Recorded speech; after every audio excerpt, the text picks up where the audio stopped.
जय श्रीमन नारायण। ए पर जे टिप्पणी हम करे जा रहल बा रामा अनुजदास श्रीमान गट्टू वेणुगोपाल स्वामी जी के द्वारा दिहल गयल बा। अध्याय 9 राजविद्या राजगुहम योग श्लोक 24। अहं हि सर्वयज्ञानां भोक्ता च प्रभुरेव च न तु माम् अभिजानन्ति तत्त्वेनातः च्यवन्ति ते। ओम। गीताचार श्री कृष्ण परमात्मा अर्जुन समेत हमनी सबके राज विद्या राजगुहम योग सिखा रहल बानी। परमात्मा कहत बाड़न की अर्जुन हम सब यज्ञ और बलिदान के स्वीकार करे वाला हई। हम सब यज्ञ और बलिदानन के अनुभव करता हई और हम सगरी यज्ञ आ बलिदान के स्वामी हई। अर्जुन हम सब यज्ञन के ग्रहण और अनुभव करे वाला हई और उ यज्ञन के करे वालन के समुचित परिणाम मिलेला। लेकिन जे ई ना जानत बा, जे जैसन हमार असली स्वभाव नहीं के जानत, जे हमार ऐसन दिव्य आ परम स्वभाव के ना जानत बा और जे दूसरा देवता के पूजा करेला तू फिसल जाई और गिर जाला और फिर से जन्म मरण के चक्र में रह जाई। ई तरह से ऊ लोग जन्म लेत रहला और मरत रहला आ नष्ट हो जाला। ई तरह श्री कृष्ण परमात्मा साफ साफ कहे रहे बाड़न की जेकरा उनकर वर्चस्व के पूरा एहसास नहीं खे, जेकरा नहीं खे मालूम की उही सबे यज्ञ के स्वीकार करेला और सब उचित फल देला और जे दूसरा देवता के पूजा करेला वो गिर के जन्म मरण के चक्र में रह के नाश हो जाला। श्री कृष्ण परमात्मा के शिक्षा के ध्यान करत घरी हमनी के सीधा श्री कृष्ण परमात्मा आ श्रीमन नारायण के पूजा करी जा और श्री कृष्ण परमात्मा आ श्रीमन नारायण के समर्पण करत घरी श्री कृष्ण परमात्मा के वचन के श्लोक के रूप में जैसन वा वैसने दोहरावे की कोशिश करी जा। अहं हि सर्वयज्ञानां भोक्ता च प्रभुरेव च न तु मामभिजानन्ति तत्त्वेनातच्च्यवन्ति ते। श्रीमन्नारायण करिष्ये वचनं तव। श्रीमद् भगवत गीता का पूरा सार श्री कृष्ण परमात्मा ने अध्याय 18वें के श्लोक 65 से 70 में 8 काम करे खातिर दिले बाड़े। श्री कृष्ण कहले हम ओ लोगन से प्रेम करनी जो लोग इन 8 बातन के मान तारे। हम ओ भक्तन के हर तरह से रक्षा करब। श्री कृष्ण परमात्मा के द्वारा बोलल गईल संपूर्ण भगवत गीता सुनला के बाद अर्जुन कहले करिष्ये वचनम त्वा, जेके मतलब बा कृष्ण मैं उही करब जौन आप कही। यही कारण बा श्री कृष्ण अर्जुन के हर तरह के सफलता आ विजय प्रदान करेले। आई परमात्मा के आपन व्रत देई कि हमनी के ये 8 गौ कर्म के पालन करी जा। ई वचन परमात्मा के देवे से बड़न कौनो पूजा तपस्या यज्ञ नहीं। हम 8 प्रण कहब जौन हमनी के करे के चाहिए। आप सब कृपया इन्हन के आपन दिमाग और दिल में सोची। श्री कृष्ण के आपन वचन देवे के ई तरीका में हमनी सबकी कल्पना करे के चाहिए कि श्री कृष्ण का चेहरा खुशी से चमकत बा और खुशी के एहसास करत बा। जय श्रीमन नारायण। यहाँ हमनी के 8 वादा बा।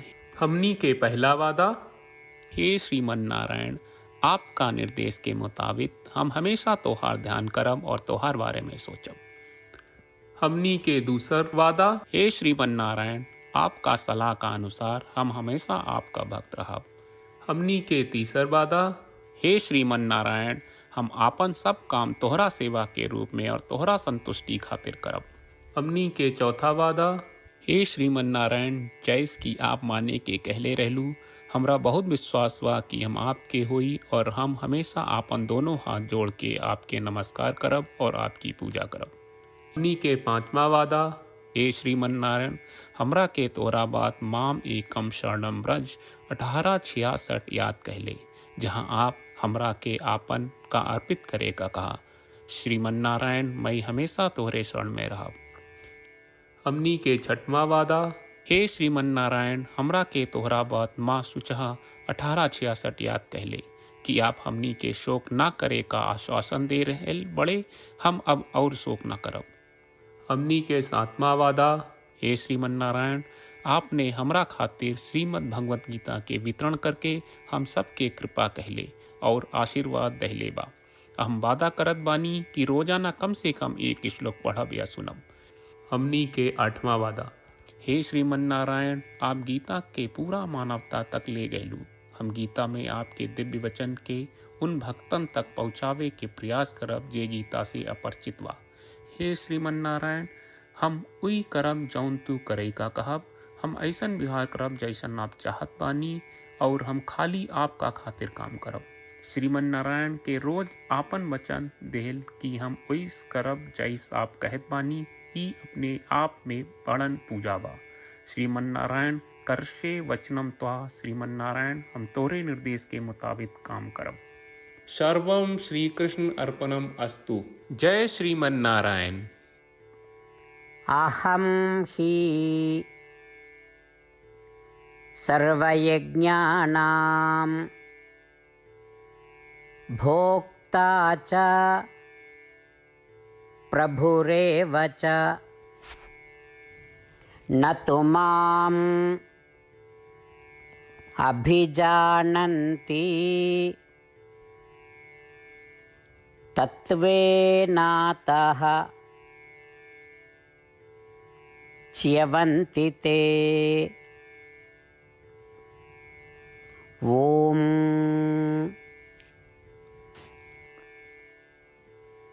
अहं हि सर्वयज्ञानां भोक्ता च प्रभुरेव च, न तु मामभिजानन्ति तत्त्वेनातच्च्यवन्ति ते। श्रीमन्नारायण, करिष्ये वचनं तव। जय श्रीमन नारायण। सब भक्त लोगों से विशेष अनुरोध बा, जीवन में हर चीज में हमनी के तत्कालिक और प्रभावशाली परिणाम की अपेक्षा रहला। एकरा खातिर आइए रोजाना 1 मिनट के समय निकालल जाए और नारायण आश्रम पढ़ल जाए। नारायण आश्रम प्राप्त करे खातिर नारायण आश्रम वेबसाइट पर जाई, जो www.narayanaashram.org है, और पंजीकरण में आपन नाम और ईमेल दर्ज करी। आपके द्वारा प्रदान कईल गई ईमेल पर आपका एक नारायण आश्रम PDF प्राप्त हुई।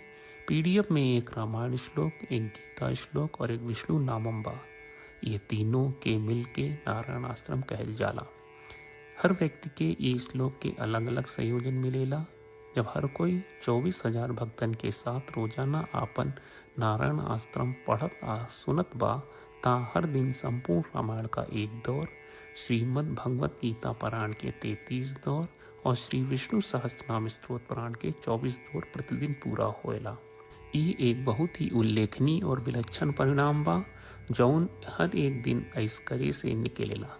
ई कारण बा कि आप और आपके परिवार के सदस्य तुरते जाके आपन नारायण आश्रम प्राप्त करी। जय श्रीमन नारायण।